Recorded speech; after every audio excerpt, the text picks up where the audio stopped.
from possibly another government shutdown. You have that crisis unfolding in Israel. And the people that are most worried about this are the Republicans in these very vulnerable districts, and districts that President Biden won, who are honestly going to be fighting to keep their seats in just about a couple of months here. And so they're worried about what message this sends to their constituents. So yes, I do think that this will become a more viable option. We could see it.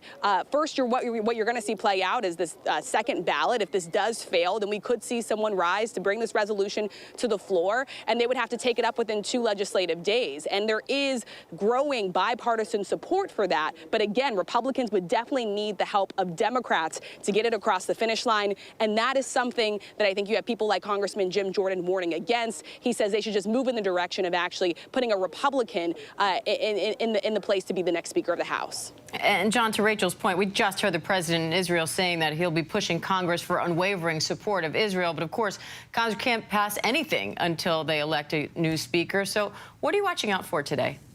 Well, I would watch Patrick McHenry, who is in that job as the Speaker pro tem. And you know, to be clear, the Speaker pro tem can be empowered to do whatever the House wants he or she to be able to do. So you could have a situation where there's an agreement among Republicans and, you know, and some Democrats to give him the power for a limited period of time to bring specific legislation up for vote and debate in the House. I think that's what to watch out for. Look, I don't think that Patrick McHenry is ever going to be elected full-blown Speaker of the House in all of this, because he was the architect of the debt ceiling bill, which led to Kevin McCarthy's downfall ultimately in the first place. And that same band that took him out will never agree to him. But he could be given the power to run the House for a limited period of time with the support of some Democrats. And ultimately, I think you have to go through more pain on the floor for Republicans to see that they can't actually elect anyone else. But that is a very viable option once all other options have failed, which it sure looks like all other options are failing. All right, Speaker McHenry, sort of. We will be keeping an eye out for that. Pro tem. Hey, by the way, one thing about that, if he's the Speaker pro tem is not in the line of presidential succession. So, right now, the Speaker of the House, as you know, it goes President, Vice President, Speaker of the House. That's the only Republican in the line of succession. And until they elect somebody, there's no Republican in that line of presidential succession. Interesting. All right, Rachel Scott, Jay O'Brien, Rick Klein, John Carl. Thank you all. And we did see them gavel in. They'll be starting the preliminary parts of those proceedings. We, of course, will keep an eye on it and bring you the vote as it happens. Meanwhile, President Biden is set to leave Israel after meeting with leaders, first responders, and families affected by the Hamas attack. He's reiterating U.S. support for Israel and vowing to pursue all avenues to get hostages released. Senior White House correspondent Selena Wang joins me now for more on that. Selena, what do we know about this $100 million in aid President Biden announced for Gaza and the West Bank? And more importantly, how it will get to the people in Gaza? Well, this was a key part of President Biden's announcement and was one of his key objectives leading into this trip. As you mentioned there, he is announcing $100 million of new funding to Gaza and the West Bank. For the first time, he said that Israel has agreed to open that border to allow the aid to flow from Egypt into Gaza. However, we have no details or timing when that is going to happen. The Secretary of State, Antony Blinken, for days leading up to this trip, had been urging Middle Eastern officials to try and get that border crosser open. As of now, that crossing still remains closed. And we have yet to hear publicly from the Egyptian side of this. They had expressed a lot of concerns about opening that gate. The president, he had been intending to... The chair has examined the journal of the last day's proceedings and announces to the House the approval thereof. Pursuant to Clause 1 of Rule 1, the journal stands approved. The Pledge of Allegiance will be led by the gentleman from Illinois, Mr. Bost. I pledge allegiance to the flag of the United States of America and to the republic for which it stands, one nation, under God, indivisible, with liberty and justice for all. For what purpose does the gentleman from Louisiana seek recognition? Mr. Speaker, pursuant to Clause 7 of Rule 20, I move a call of the House.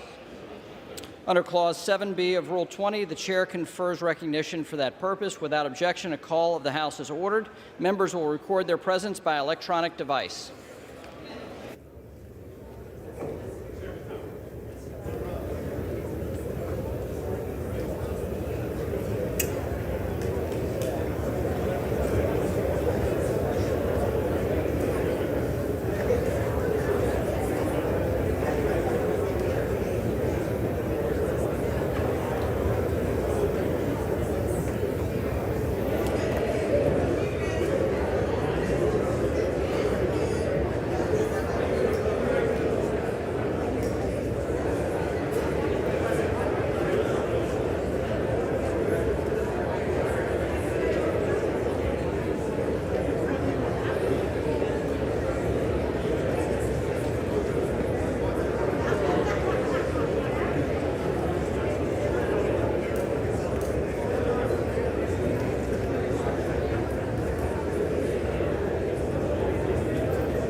told our Rachel Scott not long ago he's not dropping out of the race at this hour. To walk you through what you're seeing on the floor very briefly, we're about to get started in voting. They're taking attendance to see how many lawmakers are there. If everybody shows up, which they are expected to, Jim Jordan can only afford to lose 4 votes, and he lost 20 yesterday, and he's expected, according to lawmakers who are walking into that room right now, to lose more. And that's despite working the phones and having meetings last night trying to pick up those votes and turn some of those no votes into yeses, Diane.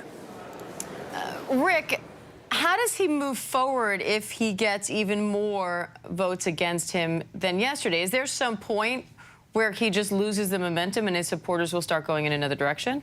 Well, that's one reason we didn't see another vote last night after Jordan and his team had said there would be another vote.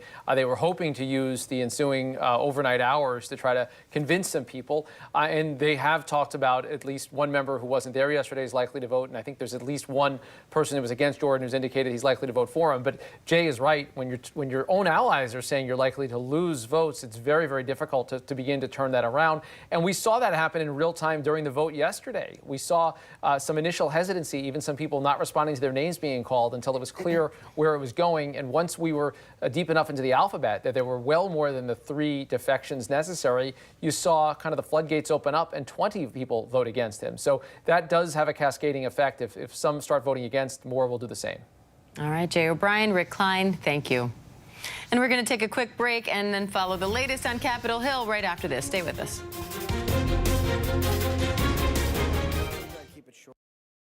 For 30 years, my brother's death was this mystery.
You are looking live at Capitol Hill as the House of Representatives gets ready to vote on a new speaker again.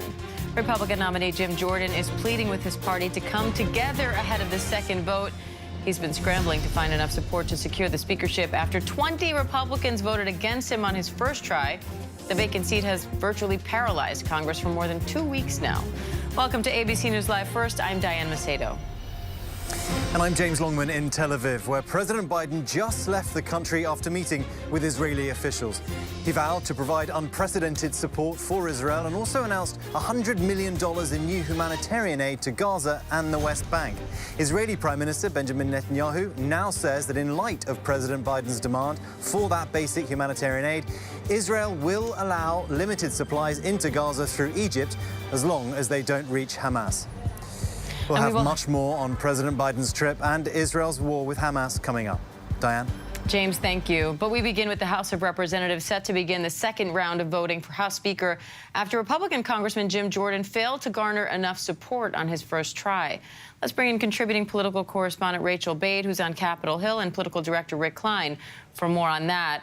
Rachel, 20 Republicans voted against Jordan yesterday. That's more than voted against McCarthy on his first round. So how does Jordan now go about trying to persuade that many detractors, or at least most of them, to change their mind?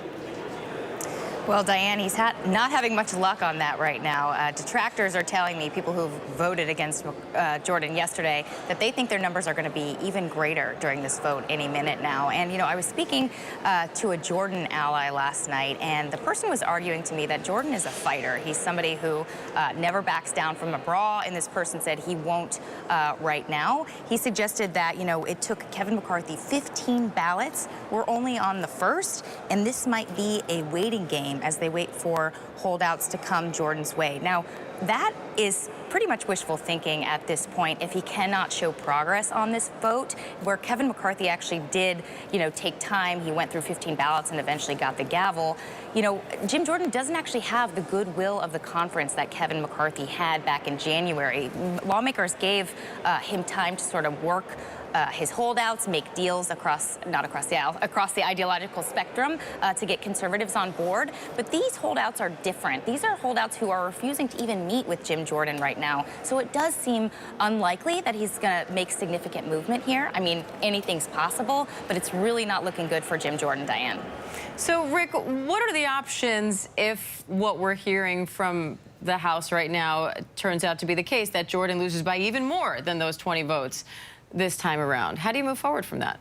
Well, Jordan has already tried hardball, so maybe there's a new tactic and new deals to be cut. But I think at that point, when the momentum is headed in a different direction, you're going to see more buzz around another candidate, maybe more of a national security hawk, maybe one of the more old guard establishment-style Republicans who can keep things going. And we're going to hear increased buzz, as we've been talking all morning, about empowering the Speaker pro tem, the temporary Speaker, Patrick McHenry, in a longer-term basis, perhaps with the support or the encouragement of Democrats. There are a lot of Republicans that would like to do that and give McHenry expanded powers because he's already got the gavel. Just make clear that he could be the Speaker for a longer period of time. But we're really no closer. And if Jordan goes to the floor and actually loses support, it's going to empower that group that's withholding its support. As Rachel Bay just noted, it's likely that Jordan will get more no votes than he did a day ago, despite another overnight of lobbying and pressure from outside entities and inside entities. And that group is coordinating and trying to communicate among themselves about the best strategy. They would prefer not to work with Democrats. Their first choice is going to be to try to find a Speaker of their own. But it's very hard to imagine anyone in the current environment anytime soon getting to that magic number of 217. Rachel, some of these expected holdouts are Republican moderates who are usually open to compromise. So what do you make of the fact that they seem to be dug in here?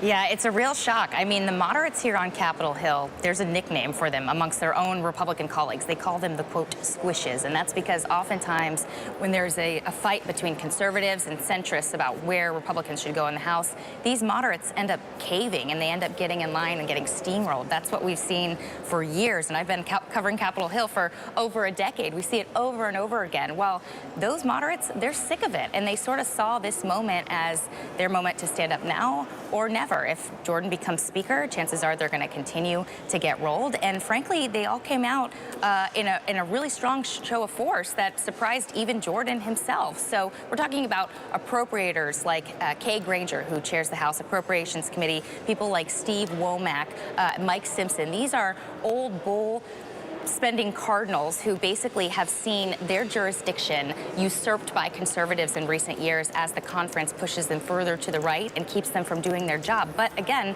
they said no more. And right now, they're not only holding the line, they're actually trying to whip votes against Jordan. So there's a counter-whipping operation going on right now, and we'll have to see, you know, are they gaining traction with that, with this vote, or not? But it's going to be something to watch. Rick, what are you watching for today? How do you think this changes? Well, as Rachel pointed out, it's a bit of a surprise that the moderates have held out so far. But to their minds, the rules changed a couple of weeks ago when Matt Gaetz and only 7 other Republicans were able to oust the Speaker of the House with the cooperation of all the Democrats. I think the key to watch here is where you can actually find the votes. And I do think the dynamic around the Democrats, who kept together yesterday through another round of voting, every single Democrat voted for Hakeem Jeffries as expected. They all showed up for it. They will be in play at some point, and it will be a temptation, at least, for Republicans to find a way out of this, at least temporarily, armed with some Democratic votes. It isn't option A or B or C or D, but as we see other options fail, I think that is a dynamic to keep in mind. The Democrats are there. They are willing to be invited into the conversation, but they will have to be invited because it isn't where Republicans are naturally going to want to go. All right, Rachel Bade, Rick Klein, thank you both.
all members recorded?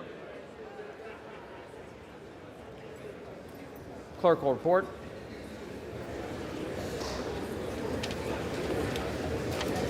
On this roll call, 432 members have recorded their presence. The question now recurs on the election of a speaker. The tellers will please come forward to take their seats.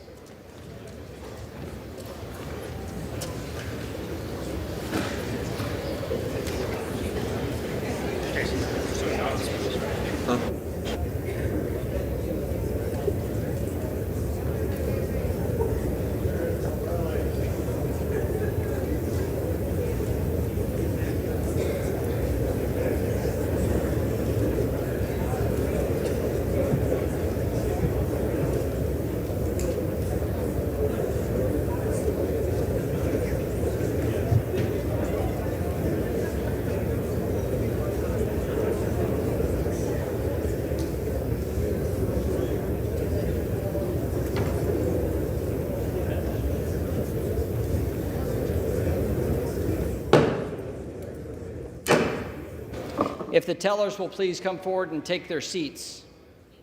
Tellers.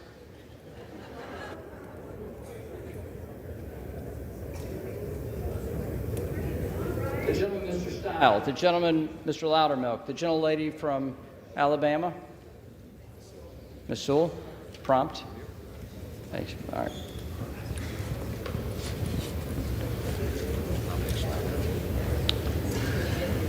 The nominations are now in order. The chair recognizes the gentleman from Oklahoma, Mr. Cole. Thank you, Mr. Speaker. Mr. Speaker, I rise for the purpose of placing in nomination the name of the Honorable Jim Jordan for the position of Speaker of the House at the direction of the Republican Congress.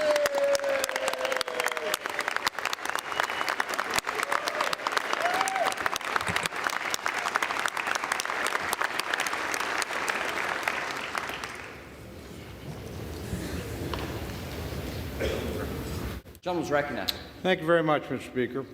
Mr. Speaker, 2 weeks and 1 day ago, I was on this House floor and in this chamber defending my very good friend and our former Speaker, Mr. McCarthy, from an effort to vacate the chair.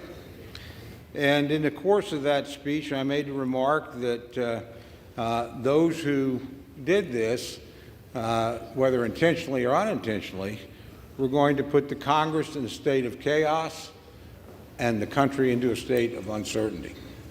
I think the last 2 weeks have vindicated that observation. But we have a chance today to end that chaos and to end that uncertainty. Now, when these races happen, there's always a lot of hard things said on both sides of the aisle. There's a lot of finger pointing that goes on. I don't intend to be involved in any of that today. I think the decision in front of us is far, far too important for that. But I am very proud to place in nomination the name of our good friend, my good friend, our Republican candidate for Speaker, the Honorable Jim Jordan of Ohio.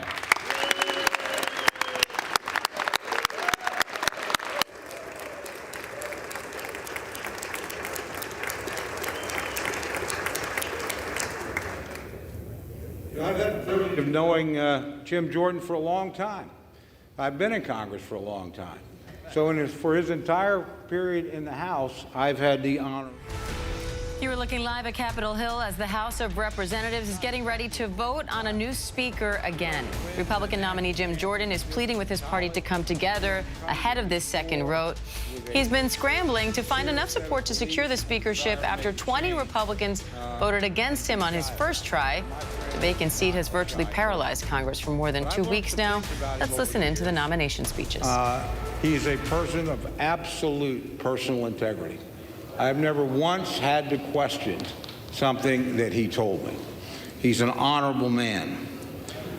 Also, I think we all know he's a pretty direct man, too. I don't think anybody in here on any issue of any substance would have to guess where Jim Jordan is going to stand. He doesn't deceive. He doesn't dissemble. He simply tells you straight up, this is what I believe, this is why I think it's the right thing to do for the country, and that's what I'm going to try and accomplish, and I'm going to work with you in any way that I can to do it. Now, the other thing I think we've found in the last couple of weeks is what it takes to be a speaker. And the one thing I know, never having been one and never having aspired to be one, that it takes a spine of steel to do this job. My friend has that kind of determination, has that kind of character, has that kind of spine. And I think the next speaker is going to need that quality, and I know my friend has it in great abundance. Now, if you're a Republican, it ought to be a pretty easy decision, my friends. You know, this is somebody who believes what we believe and has fought for and shown that over and over again. You know, I first got to know him, a lot of his focus was on spending. That's exactly where the focus of this House ought to be. Now, he's laid out a plan, not just a short-term plan, as to how we deal with the appropriations process. I'm an appropriator. I think I know that that's not the root of the problem.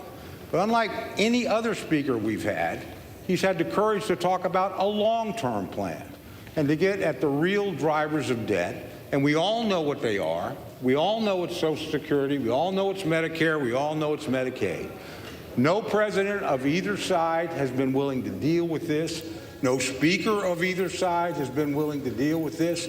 My friend, our former colleague, John Delaney, and I offered a plan. I still file it every year. John's not here anymore. To go back and do in 1983 what we did then and address Social Security. We never can get any help. This is a guy that wants to create a debt commission, a bipartisan debt commission, and get at the roots of our spending problem. That takes courage. And Republicans ought to support somebody with that kind of courage. Now, he's not only focused on one thing. I don't know anybody that's done more to highlight and talk about the border disaster that is underway right now as we speak. You know, I had the privilege of serving here when Jay Johnson was Secretary of Homeland Security. I have a very high opinion of Jay Johnson. I think he's one of the finest public servants I ever met. And he was asked on one occasion to define what was a crisis on the southern border. And he said, anytime you have more than 1,000 illegal entries a day, you have a crisis. We have 10 or 11 times that every single day. And in that tide of humanity that's coming across, there is a boatload of fentanyl coming to kill tens of thousands of all of our constituents. There are human traffickers who are taking advantage of young men and young women and, frankly, predators in our own country, and they're bringing them across, not by the tens or the 20s or the dozens, but by the hundreds and the thousands.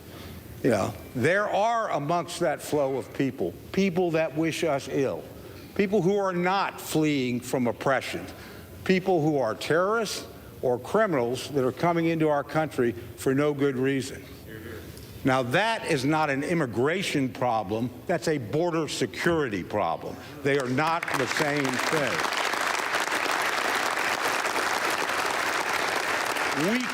We can debate immigration. That's a worthy debate.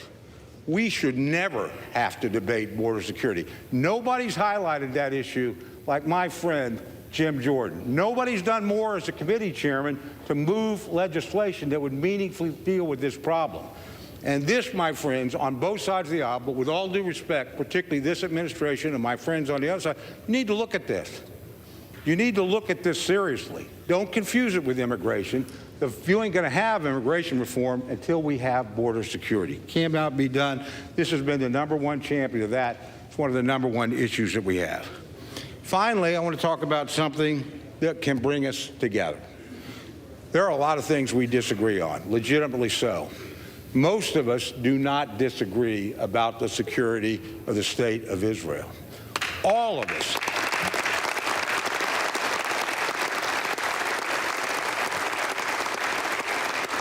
All of us on both sides of the aisle reacted with horror and with deep sympathy and with legitimate outrage at the crime that was perpetrated against the people of Israel in the last week.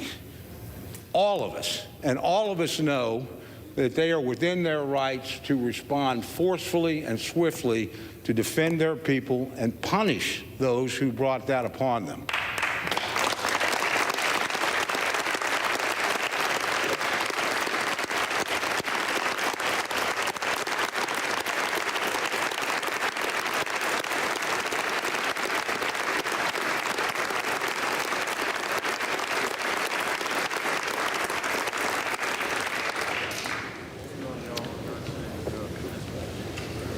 So at a moment of crisis, and we are in a moment of crisis, we should come together and act. And we know we can't do that without a Speaker of the House. Now, it's a narrow majority, but my friends and I are in the majority. And we need to produce a Speaker. We have a candidate who we know where he will stand on issues that are important. We know where he's going to stand on spending because it's where he's always stood. Not like he's changed over the course of his career. I know what he's going to do on the border. I've read H.R. 2. I've seen what his committee produced. And it's not just money, it's policy and change that will provide security for the American people. And finally, and I say this on a bipartisan basis, I know he will stand up for Israel, and I know in that area we can come together. That crisis is on us now. We may get a request almost any time to act. We need to be able to act. My friend will act on that crisis. He's shown it his whole career. So it's with a great deal of pride that I have the privilege of nominating my friend, our chairman of the Judiciary Committee, but a person whose principles you know, whose actions you can trust, and who in a time of crisis will respond with the leadership we need. Jim Jordan. Yay.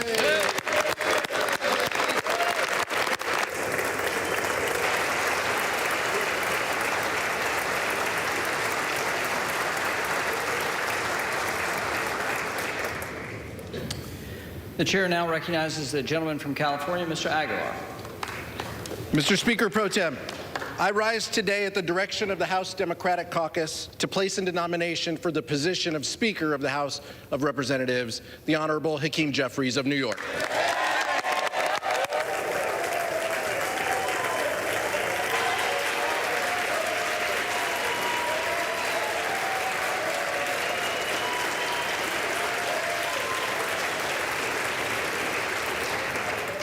Here we are again, Mr. Speaker. And I promise to make these speeches shorter if we get closer to a compromise, but I'm not certain that that's going to happen at this moment. While the Republican candidate for Speaker is making late-night backroom deals to secure the gavel, Leader Jeffries has once again extended the hand of bipartisanship for a path forward. One thing was very clear yesterday: the vote total, 220, 212 to 200. The People's House has spoken, and Leader Jeffries has the support to be Speaker that this country needs.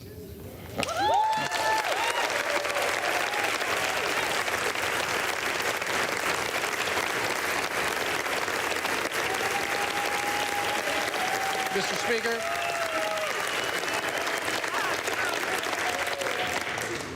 $212 to 200. No amount of election denying is going to take away from those vote totals.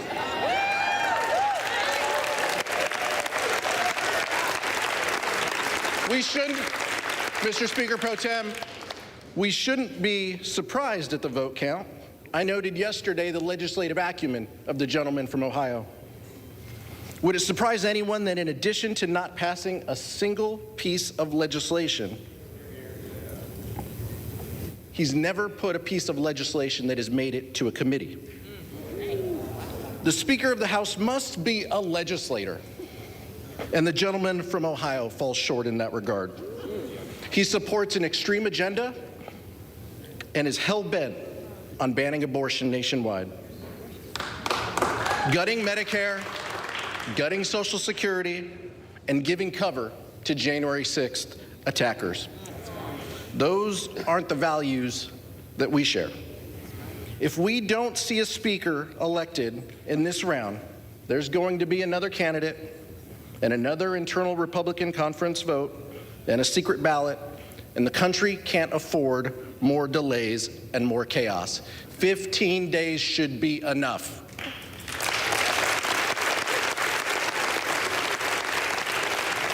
House Democrats are united on this path forward.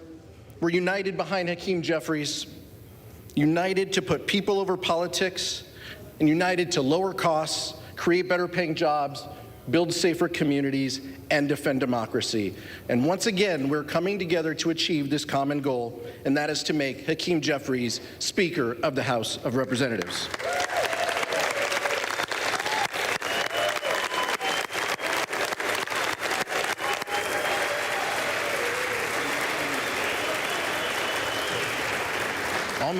Almost, Mr. Speaker Pro Tem.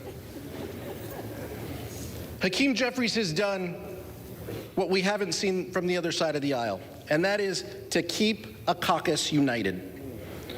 When extreme MAGA Republicans vowed to send our country into a devastating default, it was Leader Jeffries who led House Democrats to reject the extremism and keep the government open.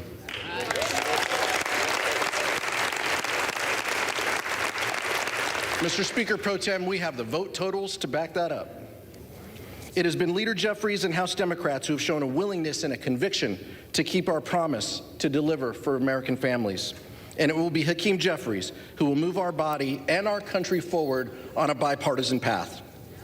Who on the other side of the aisle, Mr. Speaker Pro Tem, will take yes for an answer and work with us to achieve 3 common goals. And my colleague and good friend, the gentleman from Oklahoma, mentioned one of them. Supporting assistance to Israel, but what he left out was assistance to Ukraine and our national security objectives.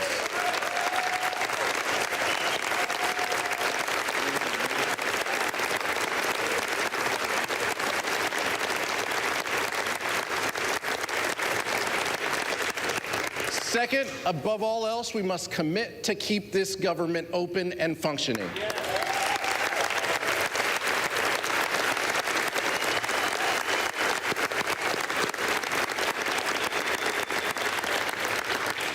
And finally, Mr. Speaker Pro Tem, we need to put this body on a bipartisan path to achieve real results for the American public. That is what we were sent to do. That is what we need to do. That is why Hakeem Jeffries is the leader we need at this time to lead this chamber.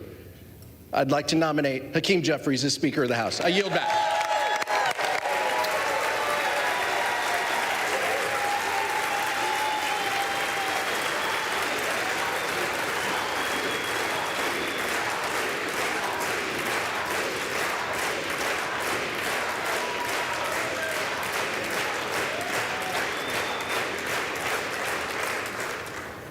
Listening to some chants there on the House floor after nomination speakers as the House gets ready for the second round of voting for Speaker of the House. I want to bring in our political director, Rick Klein, quickly. Rick, what did you make of those nomination speeches as they start this process now? And particularly one thing that stuck out to me, yesterday we saw Elise Stefanik giving the nomination speech for Jim Jordan, a fairly young congresswoman there. Today we saw Tom Cole, someone much older, more experienced. Why do you think they made that choice? How significant is that? I do think there's a lot to read into that. Tom Cole got a vote for Speaker from one of his colleagues yesterday. He is the chairman of the House Rules Committee, one of the most powerful, although least understood committees in the House. He's one of the most respected members of Congress, frankly, in both parties. Two decades in Congress, which means that he was there long before the Donald Trump era, can go back way to the Dennis Hastert and Tom DeLay era. And he is someone that has the respect of his colleagues. So for him to say, look, this is someone who believes what we believe. This is someone that is my friend, someone that I can trust, that we can trust. Even if some of the endorsements around that were a little bit strained, I think it does have significance. You'll also recall that Tom Cole was perhaps the most outspoken on the House floor 2 weeks ago in pleading with his colleagues not to get rid of Kevin McCarthy. He talked about what a disaster that would be, what a terrible signal it would send. So for him to come together now and say, look, let's pull together for Jordan, I think does carry some weight. And on the other side, you heard from Pete Aguilar on among the Democrats really kind of rousing up his side, not giving Republicans a lot of reasons to hold out on this. I think if you're looking for party unity, you might find it in some of what Aguilar said. But Cole trying to do the opposite, trying to keep the defections to a minimum, even with that acknowledgement going into the vote that it doesn't look like Jim Jordan is likely to get it this time around. Yeah, and Rick, we're starting to get the votes in right now. We're seeing one other vote right now, so presumably a Republican who did not vote for Jim Jordan. What do you think happens after this if Jordan does worse than he did yesterday, if more than 21 Republicans vote, or more than 20 rather, vote against him? I think if he sees backsliding in the numbers, and of course it's all alphabetical, kind of an accident of the alphabet when we'll see those numbers go up there. But I think if he does worse, there's going to be more discussion around some kind of an off-ramp that would involve allowing the Speaker pro tem to serve on a longer-term basis. I think Aguilar sort of hinted at that, about the possibility that there's going to be more ballots beyond this one. On the other hand, if Jordan can show some momentum and maybe defy expectations, then it's a different conversation. And I don't think Republicans are ready to give up on this. Jordan and his forces are like to point out it took McCarthy 15 votes, and this is only number 2. Rick Klein, thank you. I want to bring in our senior congressional correspondent, Rachel Scott. Rachel, what do you make of how the vote's unfolding so far?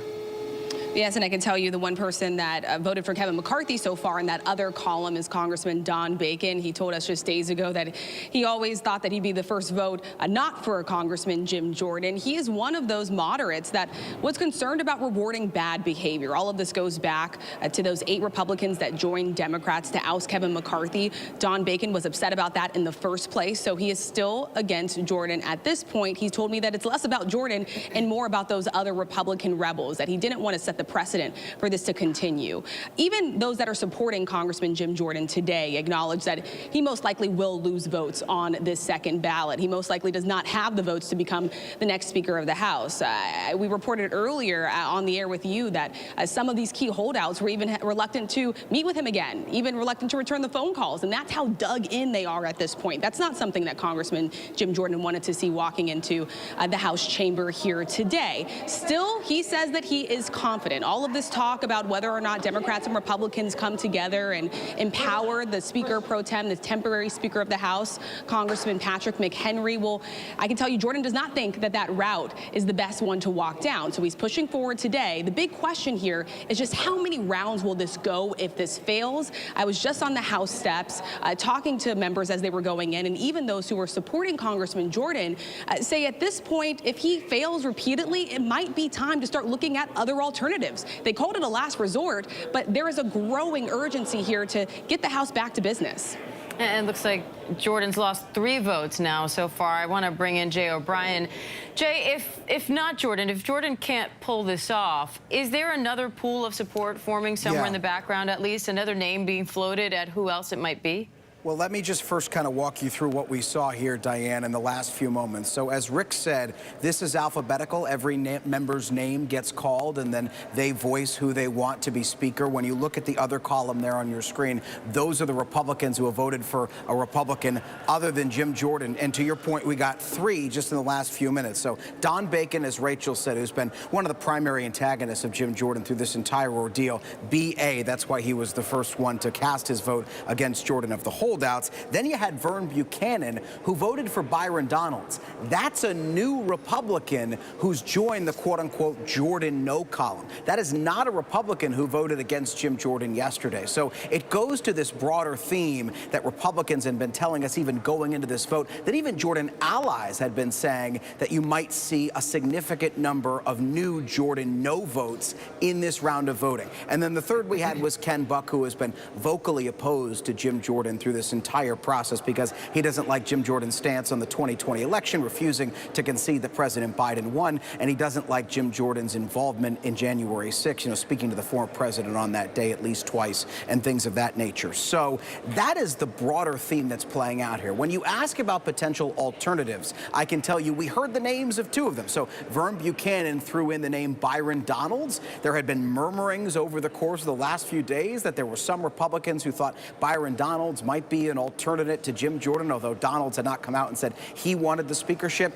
And then you heard Ken Buck throw in the name Tom Emmer, which is the name he voted for yesterday as well. There had been some murmurings that Tom Emmer, who's the current #3 Republican in the House, might want the job, although Emmer has said that he isn't. And actually, the holdout votes are meeting with Jordan in Emmer's office. So Emmer involved in that bid to try to get Jordan as Speaker. He even said to reporters going into the chamber today that he thought Jim Jordan would be the Speaker today by day's end. So there's a lot of disunity in the House Republican Conference, but certainly as we get to the 4th vote here, Jim Jordan can only lose 4. With one more, he would appear to be on track to lose this vote. Rachel, one thing we haven't seen yet is formal speeches nominating anyone else. Every now and then you hear a vote thrown out for another name, 4 so far. At what point could that change? I think it's more likely that what we will see if this vote fails, which it looks like it might be on track to failing for Jordan's bid to become Speaker of the House. I think what is more likely, what we will see, is this resolution coming to the floor to empower the temporary Speaker. And essentially, this would just give him more powers laid out in legislation that would allow him to open the House back up and get the House back to business. It's a big question on if it's not Jordan, then who would it be? Republicans at this point have not been unified on pretty much anybody. I mean, this has been whiplash here on Capitol Hill, starting with Kevin McCarthy being ousted, someone who was supported by 96% of Republicans. Most of Republicans in the conference supported Kevin McCarthy. Well, he got ousted by 8 Republicans, along with all the Democrats. You had Steve Scalise win the Republican nomination to replace McCarthy, and then he didn't have the votes, and he dropped out. He was frustrated, saying the goalposts kept moving from a lot of these Republicans who wanted to see Jordan as Speaker. Well, guess what? Now we're here again, the second ballot this time around, and it doesn't appear that Jordan has the votes either. And so it does raise this question of which Republican, is there anyone that could unite this conference, that could unite this party? And you have some that are really casting doubt on all of that. I could tell you that Congressman Steve Womack told me that he doesn't believe that there's anyone in America that can get the 217 votes needed to become the next Speaker of the House. So that's why you're starting to see this change in tone when it comes to talking about backup options here. And we are definitely in new territory here. This is something that we really haven't seen before. Remember, Kevin McCarthy was the first Speaker to be successfully ousted by his own party. And so we are now moving into uncharted territory where Democrats and Republicans are trying to figure out a path forward and a way to, quite frankly, just get back to business, especially with the government shutdown looming large over this, possibly in the next 30 days, and the crisis unfolding in Israel. Rachel, Jim Jordan has pushed back on that idea of giving Patrick McHenry, the Speaker pro tem, more power in the interim here. What would it mean for Jordan if that does happen, assuming he doesn't win this round of voting? Well, 2 things. You know, I think some of his allies say, all right, well, we can give possibly a temporary Speaker some more power, allow the House to get back to its business, and maybe that would buy Congressman Jim Jordan or, frankly, another Republican more time to try and get the support needed to actually reach the 217 votes that it would take to become the next Speaker of the House. Now, Jordan pushes back against that. He believes that they should just, frankly, just keep voting until that he has the support or another Republican has the support to become the next Speaker of the House. He doesn't think that that's the best option. But Democrats, and now you have some Republicans, even the ones that are supporting him, saying at this point, if we're going to drag this out for multiple more rounds, especially like when you have these important deadlines coming up, is that really the best way? Is that the best message to send, not only on behalf of the Republican Party, but also as the House as the whole, about the institution in general? And so, yes, Congressman Jim Jordan is pushing back against that, but he also said, you know what, just bring it to the floor. And the House has a choice to make, whether or not they want to keep voting to elect a new Speaker or whether or not they want to empower the temporary Speaker for now. And I want to bring in our contributing political correspondent, Rachel Bade, who's also on Capitol Hill for more on this. Rachel, McCarthy initially said after being voted out that he wouldn't run for Speaker again. He backtracked on that a little bit afterward, particularly after the conflict in Israel unfolded. So where does that stand now? Could we see Kevin McCarthy's name seriously thrown back into this ring? Diane, there's no doubt that his allies are going to be putting him forward, as they have been doing the whole time, voting and calling out his name on the House floor. But most Republicans I talk to kind of laugh off that idea. There are Republicans who are concerned, though, that McCarthy does sort of harbor a desire to return to this position. And because of that, you know, he's been keeping his name out there, not leaning on these people who are voting for him on the floor, calling out his name to actually flip their vote to Jim Jordan or Steve Scalise before that. So there is concern that by even letting this idea float out there, that he's actually undercutting these people who want to get the gavel. It seems really unlikely that you're going to see another Speaker Kevin McCarthy, not only because of those 8 holdouts who ousted him from the speakership originally, but because of some of his actions lately in terms of undermining Steve Scalise when he tried to get the gavel, pressing for a number of procedural votes that were kind of controversial with Republicans up here on Capitol Hill. He actually might even have more than 8 holdouts on a Speaker Kevin McCarthy vote. So I would not expect that to actually grow legs. And so far, it looks like we have 7 other votes now, other being Republicans, presumably, who voted for someone other than Jim Jordan. Jay, what do you make of that number, and what are you hearing in terms of who those votes are? I mean, and forgive me for looking down at my phone. I'm just getting a read from some of our folks there in the chamber of who exactly voted and what. So as I get that in, here's the thing. When you have 8 now, our number on the screen is 8 Republicans who have voted for someone other than Jim Jordan. That puts him on track to lose this ballot. We say on track because votes are not finalized until the end of this process, as the 3 of us have come to learn over the last few months with Kevin McCarthy, et cetera, et cetera. So votes are not finalized to the end. So we say that Jim Jordan appears to lose. Again, with the math in the chamber of all of those Republicans and Democrats who were present and casting votes, Jim Jordan could have only afforded to lose 4. And it also looks like, Diane, and we've got to dig into this a little bit more as we're starting to get these numbers come in, but it also looks like we've had at least 2, 3, maybe even 4 flips into the no column, meaning Republicans who had previously yesterday cast a vote for Jim Jordan on the first ballot, who chose not to on the second ballot.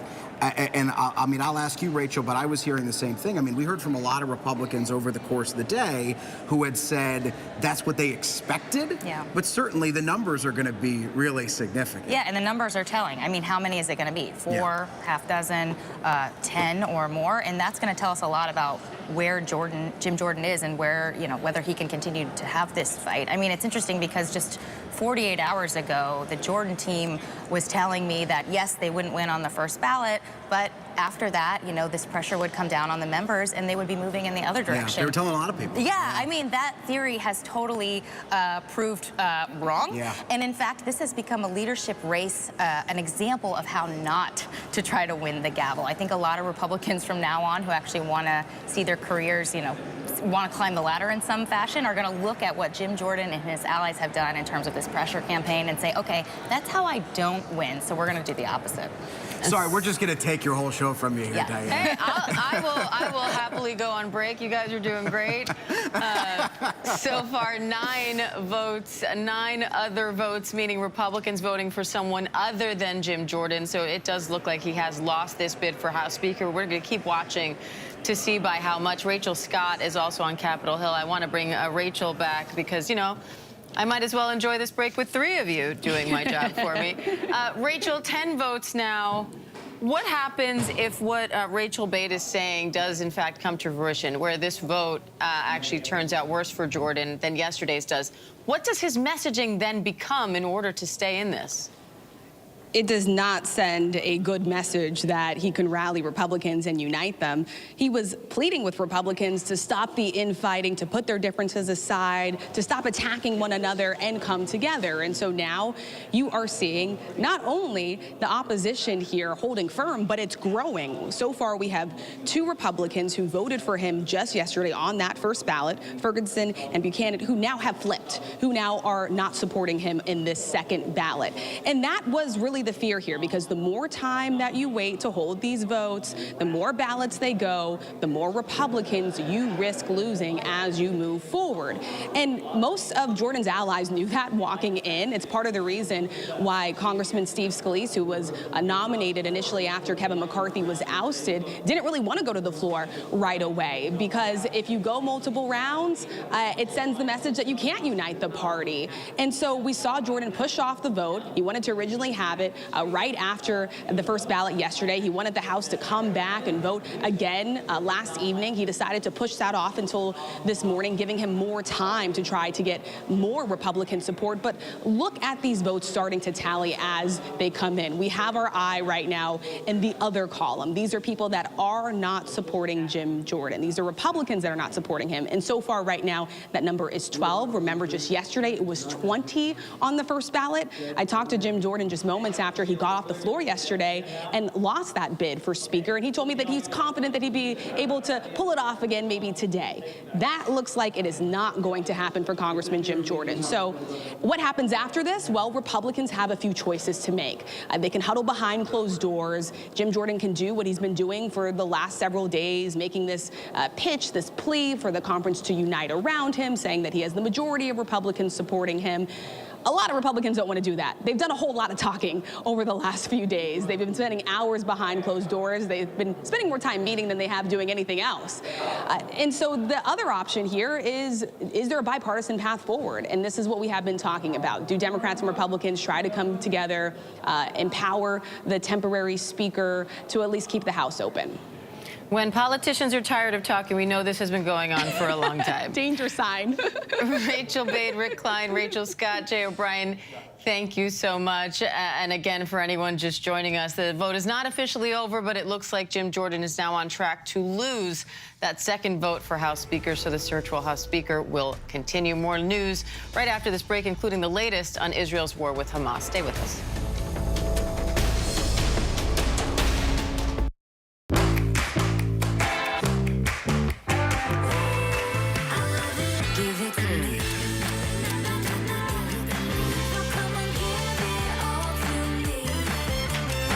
Give it to me. Living with them good vibes, pictures on my phone, like everything is so fine. Little bit of sunshine, some more, just a little bit. Breathe more, just a little bit. Smile a little more, and I'm into it. I've been running through the strange life, pictures on my phone, like everything is so fine. Little bit of sunshine.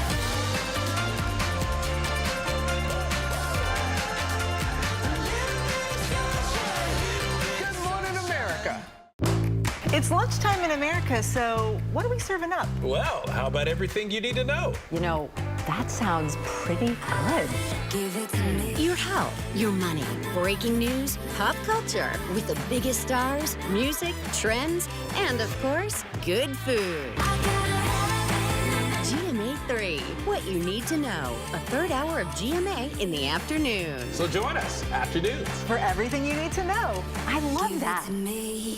This is ABC News Live. The crush of families here in Poland. At refugee centers. In Putin's Russia. On the ground in Ukraine. Close to the front line. From the capital, destructive Cat 4 storm. You're along I-5. Boston is in the bullseye. Let's go. ABC News Live, America's #1 streaming news. Anytime, anywhere. Streaming 24/7, straight to you for free. Thank you for making ABC News Live America's #1 streaming news. From America's #1 news comes the all-new ABC News app. Breaking news, incredible video, faster, smarter, and customizable to your interests. If you love being in the know, you're gonna love this. Experience the all-new ABC News app. Download it now.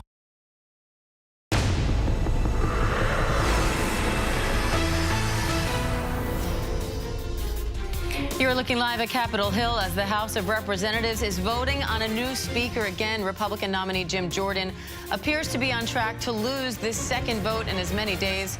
The vacant seat has virtually paralyzed Congress for more than 2 weeks now. Welcome to ABC News Live. First, I am Diane Macedo. Meanwhile, President Biden just left Israel after meeting with officials there.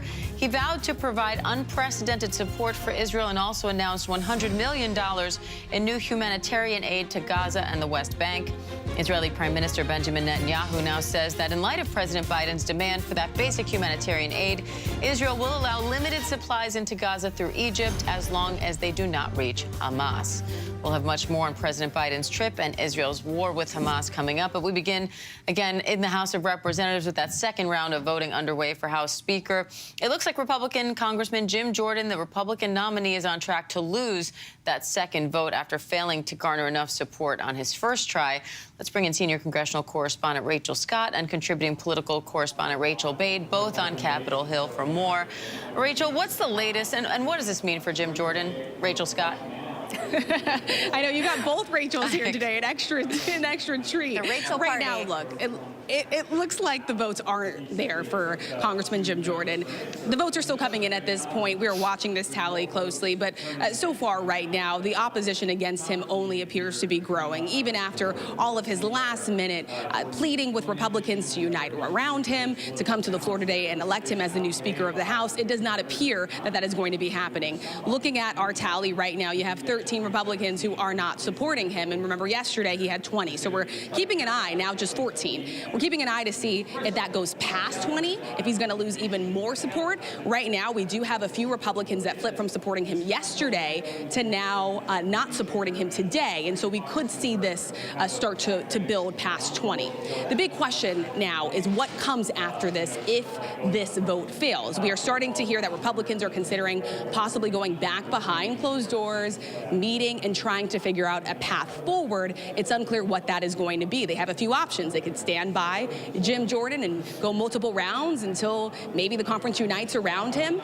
They can try to figure out a bipartisan path forward, empowering Congressman Patrick McHenry, who's serving as the temporary speaker.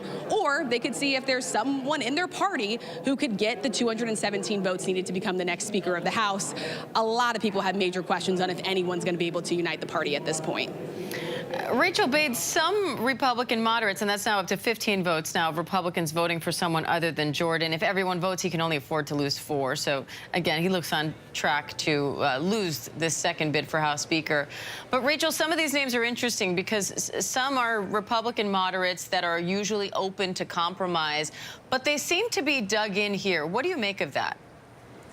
Yeah, it's certainly a dynamic change that what I have seen on Capitol Hill over the past decade. Moderates and sort of centrist Republicans, they're called squishes up here by their own colleagues because oftentimes they get rolled and they cave. While here they're saying enough is enough and they're holding the line. I just want to go back to one thing Rachel Scott just said. She pointed out that one of the holdouts, a man named Drew Ferguson, a Republican from Georgia, he was previously a backer of Jim Jordan and has now come out and supported Steve Scalise, another vote that Jordan has lost. And this is significant because Ferguson is a top ally of Steve Scalise, very good friends with him, and he's not considered a moderate. He's not considered a centrist. In fact, he's quite conservative. And for him to come out and flip his vote, I think is going to send a signal to a lot of these other Republicans who have yet to cast their ballot that it's okay to vote for Jim Jordan. I think a lot of people are going to be looking at that and actually following his lead. And I also want to make one other point about an idea that is being talked about a lot up here on Capitol Hill, and that's this idea of empowering Patrick McHenry to give him full authority of a speaker. A lot of folks discussing this, but I hate to be the bearer of bad news, but that is a lot easier said than done. I am already hearing from a lot of Republicans in leadership that they don't have the GOP votes to actually give him that authority, and that if some Republicans, more moderate centrist Republicans, actually reach across the aisle and try to work with Democrats to get the votes to empower Patrick McHenry, there actually could be backlash on those moderates. And that's why you see people like Jim Jordan himself, right before this vote, came out and said, look, if you have that idea, let's vote on it. So we could actually see a vote on that as soon as today. And we'll just have to see, you know, if these centrist Republicans are working with Democrats to try to empower Patrick McHenry, could there be an even bigger political backlash on those members that actually helps Jordan in the long run? A lot of sort of chess playing, if you will, here on Capitol Hill as Jordan tries to get the gavel. It is. I feel like we need a whiteboard to draw the diagram out of all the various combinations here. But Rachel Scott, something else stuck out to me. During the nomination speech, Tom Cole, Congressman Tom Cole, who was giving the nomination speech for Jim Jordan, had this moment where he said, you know, we all disagree on a lot of things here, but most of us here agree on the security of Israel, and he got a standing ovation. How much urgency does that situation now place on these votes, given the president said today that he's pushing Congress for unprecedented support of Israel, and yet Congress can do nothing until they have a House Speaker? And moments like that, where you're seeing Democrats and Republicans applaud these days, are quite rare. There is a sense of urgency here on Capitol Hill because the House has been brought to a standstill. And even from Republicans, most notably, some that are in very vulnerable districts. Jen Kiggins told me that she worries that this could backfire in the next election if Republicans don't get their act together and move toward uniting to elect a new Speaker of the House. And she said that she's hearing concerns from her constituents. People are calling in. They want them to move. We know that the president is possibly considering another supplemental that he would send and ask Congress for support for not only Ukraine aid, but also aid to Israel as well. Congress can't really move forward on any of that. The House definitely cannot until there is a Speaker of the House in place. So yes, this is adding a new sense of urgency, but I will say that has now been happening for days now. It's been over a week since the crisis has been unfolding in Israel, and right now there really isn't any more movement to unite around a Republican candidate to become the next Speaker of the House. And you do have some Republicans who are just throwing cold water on that altogether. I just talked to Congressman Tim Burchett on the Capitol steps before coming in here, and I asked him this very question.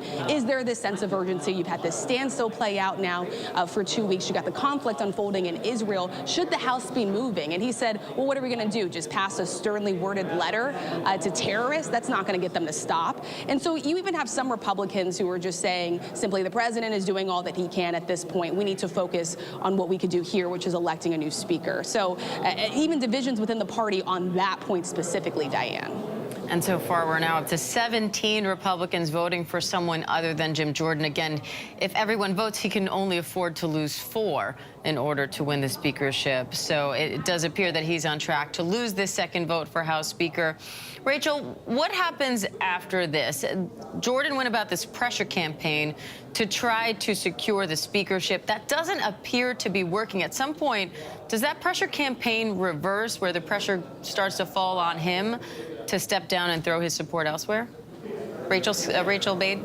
I absolutely think that that's going to happen, Diane. I think it depends on how many he loses in this round. Is it just, 22, 23? Is it closer to 30? If it's closer to 30, perhaps you see a whole bunch of Republicans start to break away and say, look, you had your shot, you failed, and it's time to move on. I talked to someone in Jim Jordan's inner circle late last night who told me that Jim Jordan is a fighter. And I mean, I've known that for covering him for years. He loves a brawl. He loves a challenge, former wrestler. They said he's going to stay in this fight and is not going to back down. But look, if there's a bunch of Republicans coming out and saying you can't do this, and he starts to bleed dozens and dozens of more Republicans, there's really no way that his candidacy is viable anymore. So it would look really bad for him, Diane. All right, and now up to 18 votes by Republicans for someone other than Jim Jordan in this election for House Speaker. Rachel Scott, Rachel Bade, thank you both. We'll be right back with more news, including the latest on Israel's war hit with Hamas. Stay with us. Jeffries, Moran, Jordan, Morelli, Mr. Jeffries. Jeffries, Moskowitz, Jeffries, Moulton, Jeffries, Mervan, Mr. Jeffries. Jeffries, Mullen, Jeffries, Murphy, Jordan, Nadler, Jeffries, Napolitano, Jeffries, Neal, Jeffries, Nagoose, Jeffries, Nels, Jordan, Newhouse, Jordan, Nickel, Jeffries, Norcross, Jeffries, Norman, Jordan, Nunn of Iowa, Jordan, Obernolte, Jordan, Ocasio-Cortez, Jeffries, Ogles, Jordan, Omar, Jeffries, Owens, Jordan, Pallone. Jeffries. Palmer. Jordan. Panetta. Jeffries. Pappas. Jeffries. Pasquarel.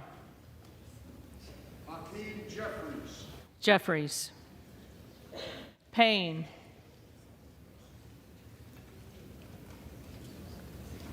Payne. Pelosi.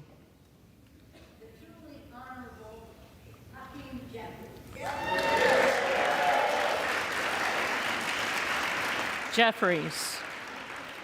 Peltola. Jeffries. Pence. Jordan. Perez. Perez. Jeffries. Perry.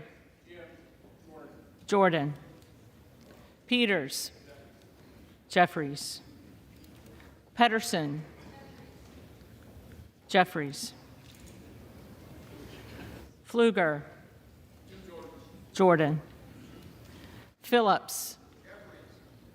Jeffries. Pingree. Jeffries. Pocan. Jeffries. Porter. Jeffries. Posey. Jordan. Presley.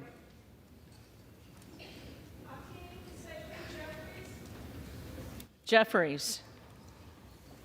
Quigley. Jeffries. Ramirez. Jeffries. Raskin. Jeffries. Reschenthaler. Jordan. Rogers of Washington. Jordan. Rogers of Alabama. Jordan. Rogers of Kentucky.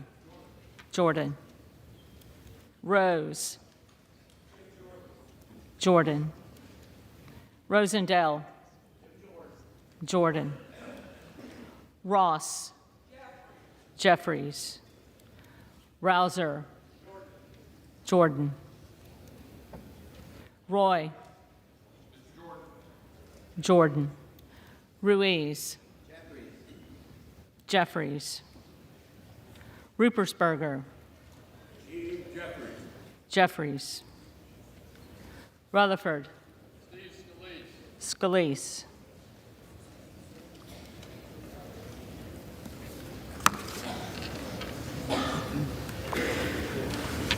Ryan. Jeffries. Salazar. Jordan. Salinas. Jeffries. Sanchez. Jeffries. Santos. Jordan. Sarbanes. Jeffries. Scalise. Jordan.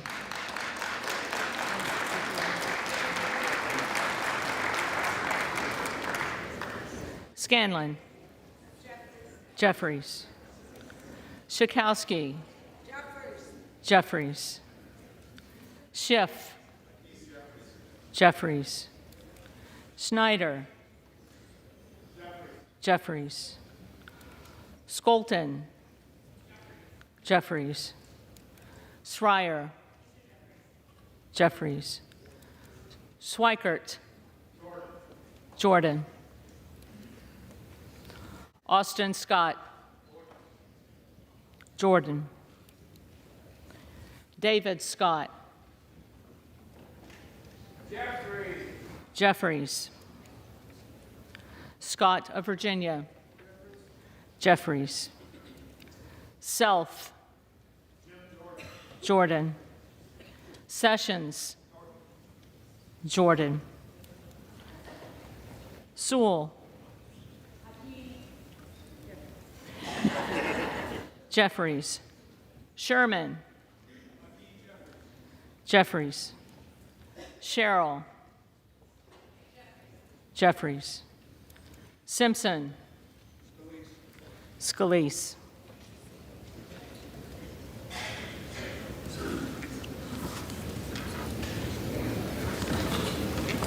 Slotkin. Jeffries. Smith of Missouri. Jordan. Smith of Nebraska. Jordan. Smith of New Jersey. Jordan. Smith of Washington. Jeffries. Smucker. Jordan. Sorensen. Jeffries.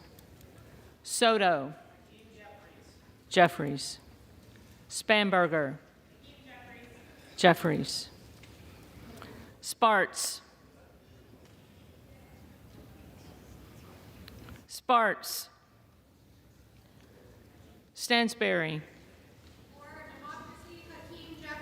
Jeffries. Stanton. Jeffries. Stauber. Westerman.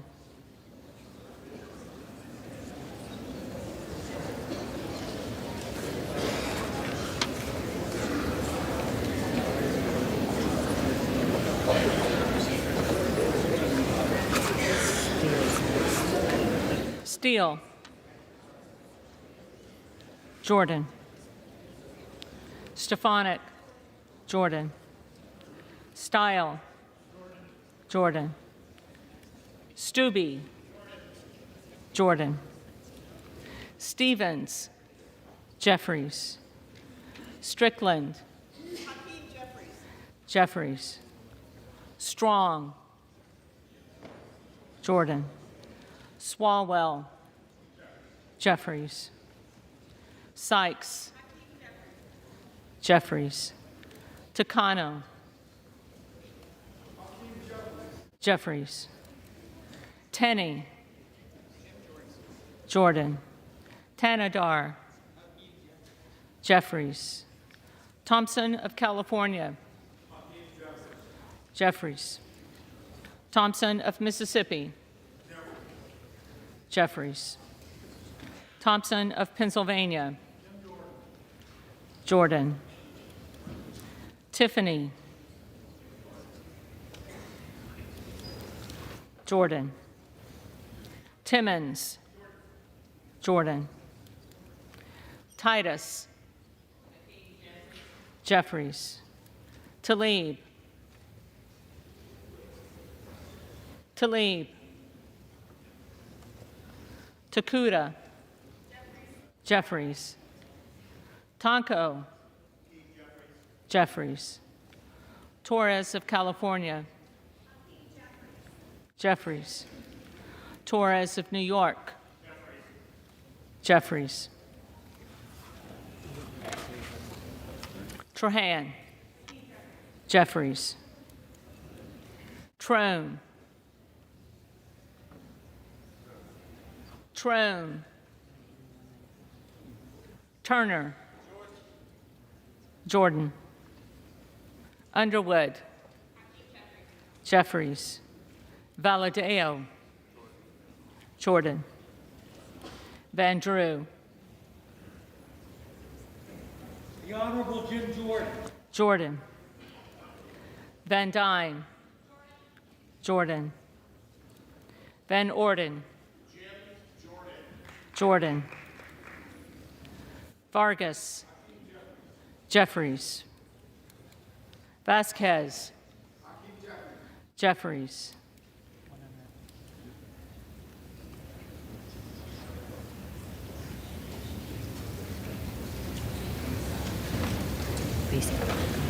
Vesey. Jeffries. Velasquez. Jeffries.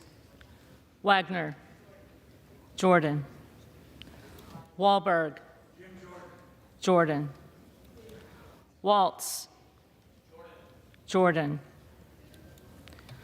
Wasserman Schultz. Jeffries. Waters. Jeffries. Watson Coleman. Jeffries. Weber of Texas. Jordan. Webster of Florida. Jordan. Winstrup. Jordan. Westerman. Jordan. Wexton. Jeffries. Wild. Jeffries. Williams of Georgia. Jeffries. Williams of New York. Jordan. Williams of Texas. Jordan. Wilson of Florida. Jeffries. Wilson of South Carolina. Jordan. Whitman. Jordan. Womack. Scalise.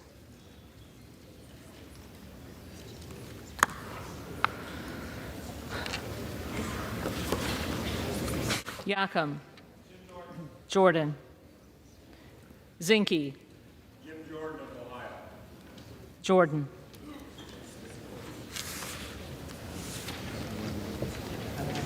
Yeah, 198, 109, 209. Hang on.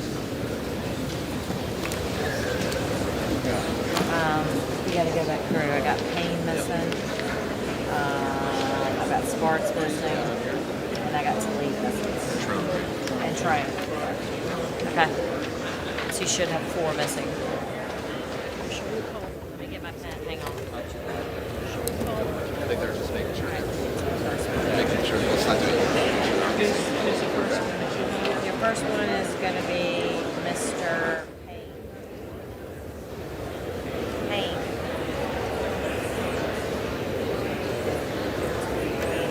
Yeah. So when you go, yeah. So she'll call him again.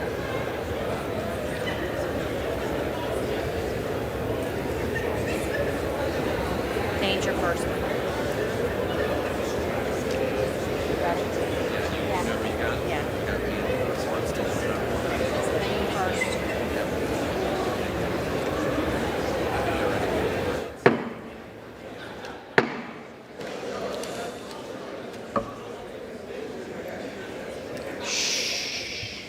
The reading clerk will now call the names of the members who did not answer the first call of the roll. Payne. Jeffries. Okay, Sparks. Sparts.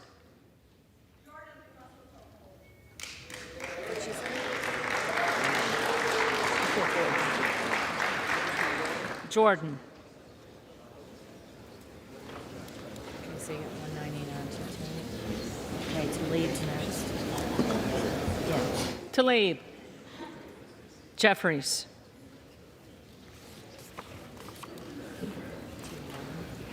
And then the next we have is Trone. Trone. Jeffries.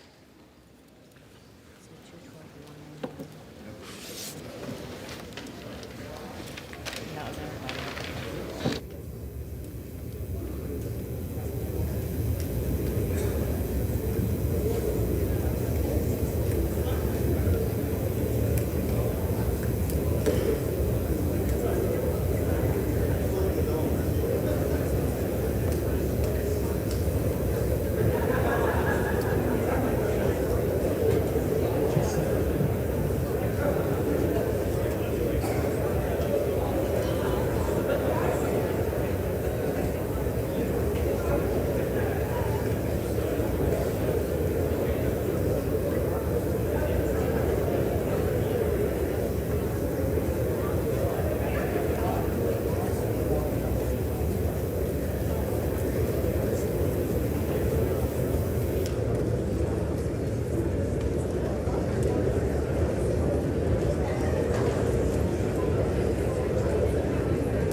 David.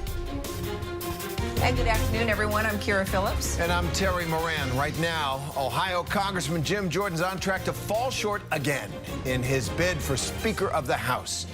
For the second time now, Jordan already has lost more votes this time than he lost yesterday, and he's setting the stage now for a lengthy fight for the gavel as we reach 2 weeks without a speaker.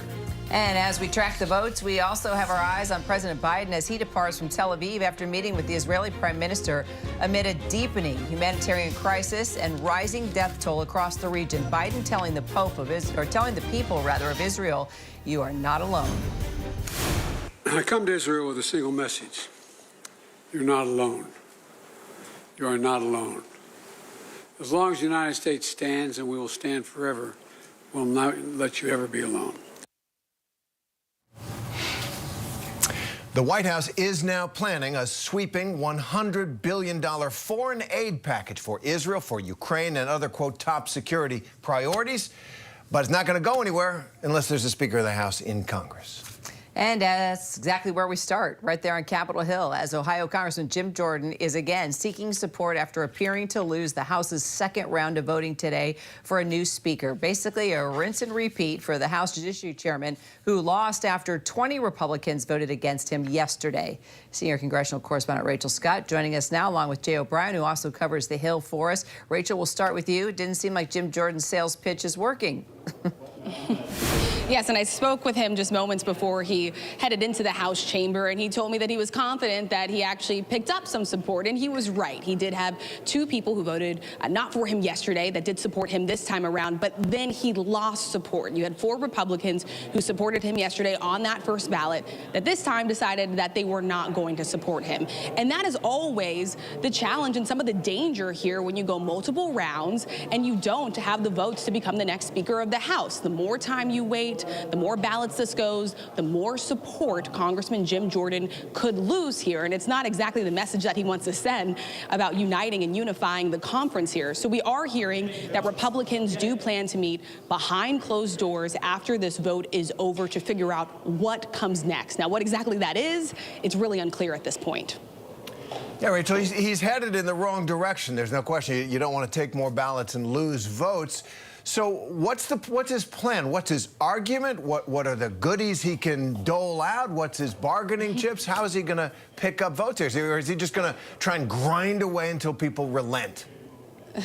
We've asked him this question repeatedly. How many ballots are you willing to go? Are you willing to drag this out for as long as it takes until Republicans cave and support you to become the next Speaker of the House? He has not answered that question just yet. And before he went to the floor, he did say Republicans do have a choice here. They can either unify around him to become the next Speaker of the House, or Republican leadership can move forward with this idea that has been floated about giving the temporary Speaker, which is right now Congressman Patrick McHenry, more powers to essentially allow the House to get back to business. And whether or not that resolution comes to the floor for a vote remains to be seen, but there's definitely not enough Republican support to pass that in their conference, so they would have to reach across the aisle and work with Democrats on that. And remember, that's pretty much what landed us here in the first place. Kevin McCarthy, the former Speaker of the House, working with Democrats to keep the government funded. You had those 8 Republican rebels who didn't like it. They decided to oust him.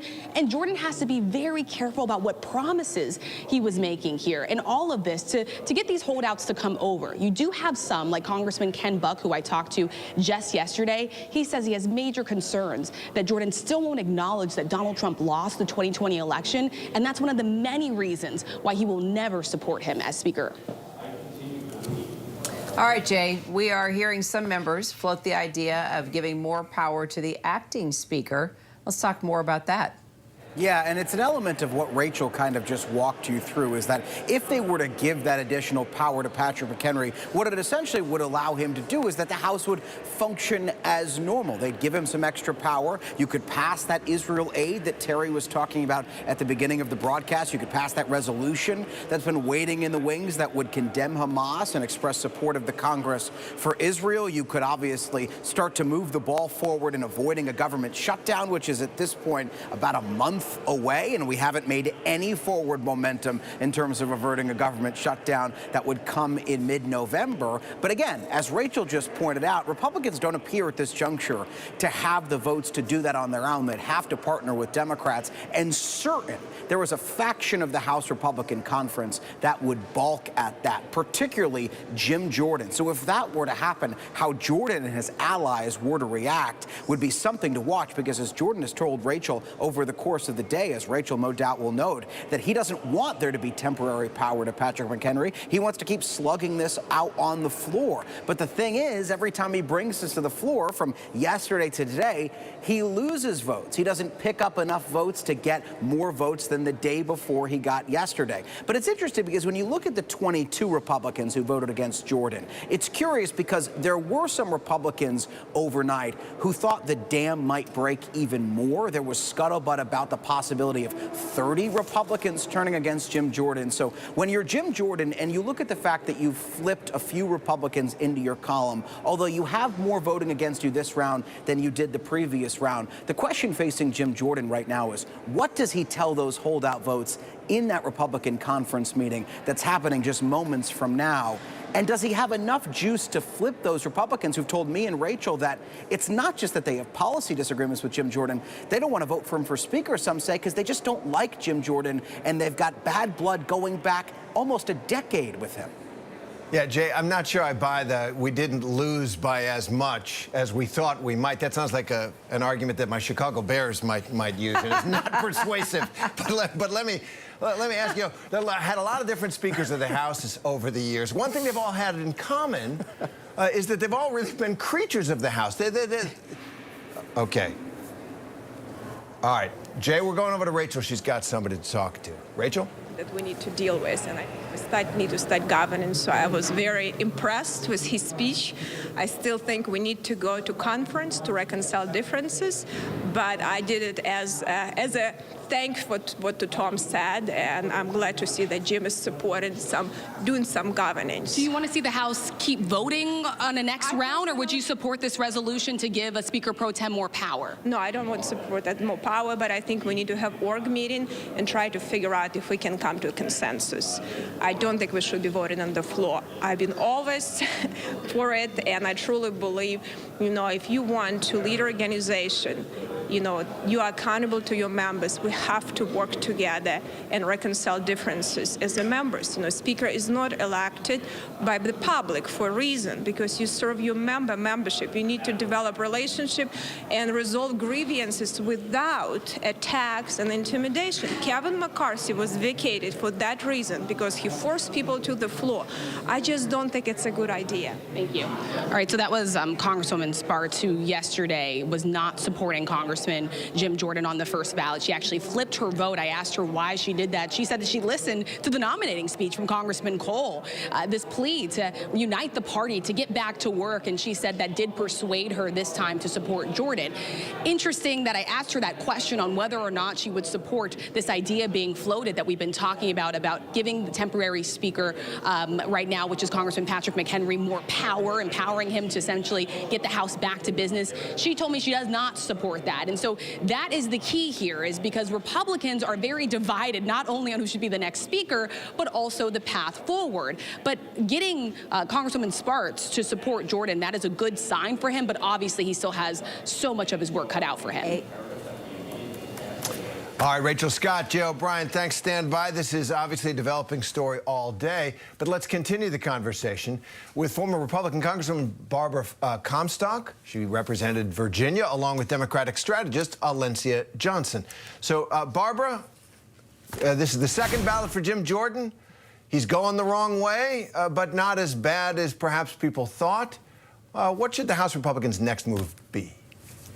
Listen, Jim Jordan is in full election-denying mode, which is not surprising for Jim. He lost 4 more votes turned on him.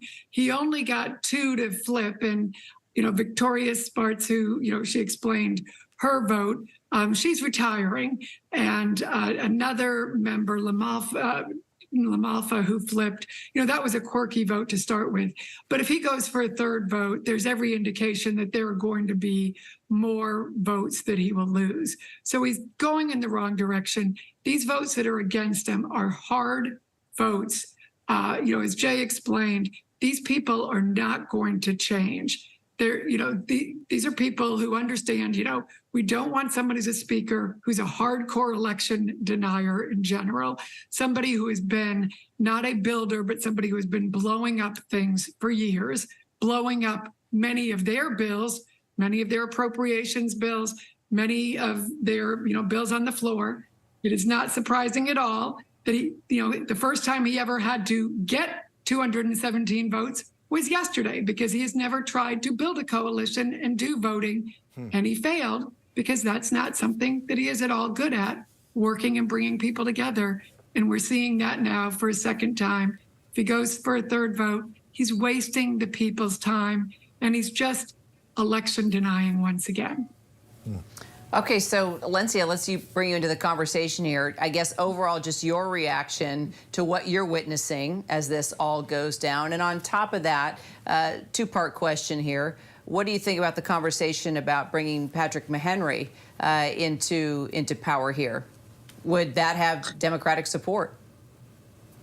Well, look, there's two things happening here. Paying attention to this, it is very clear that we are in a crisis within our democracy, and that this is the second time in a year that the House is having, figuratively, the GOP in the House. The Democrats are very clear on who they want as Speaker, and they are very clear that they are not going to support any nomination of a speaker who is an election denier, someone who is asking for or leading the charge for President Biden to be impeached. It's very clear that Democrats are saying, we will only support something. We will only support something so long as that speaker continues the promises that were made this year to get through a lot of bipartisan legislation, because majority of people in this country, Democrats, Republicans, and independents all alike, want Congress to function. You know, the reality is, you know, Leader Jeffries last night was talking about, you know, potentially being open to expanding the Speaker Pro Tem's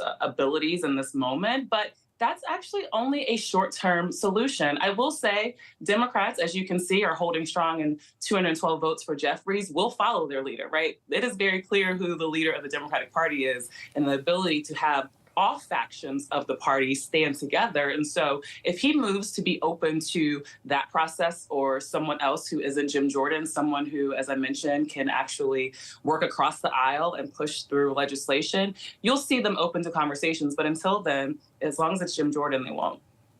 It seems like a long way off, the prospect that you raised there. Alencia Johnson, Barbara Comstock, thanks very much. Well, coming up, you're not alone. That is President Biden's message to Israelis after meeting face-to-face with Israeli Prime Minister Benjamin Netanyahu. The latest on this trip and on the fallout in the Middle East coming up next.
The House will come to order.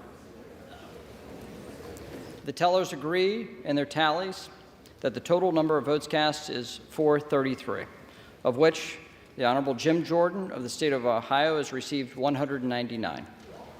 The Honorable Hakeem Jeffries of the state of New York has received 212.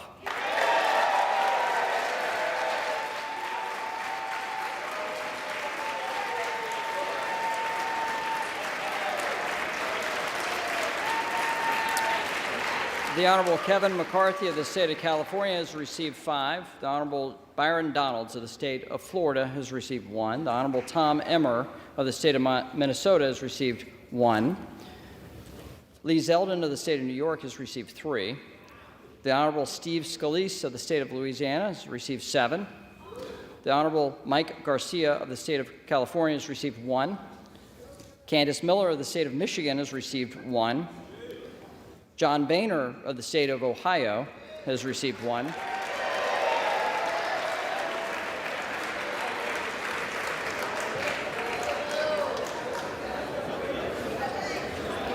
The Honorable Kay Granger of the state of Texas has received 1. The Honorable Bruce Westerman of the state of Arkansas has received 1. No person having received a majority of the whole number of votes cast by surname, a speaker has not been elected. Pursuant to Clause 12A of Rule 1, the chair declares the House in recess, subject to the call of the chair.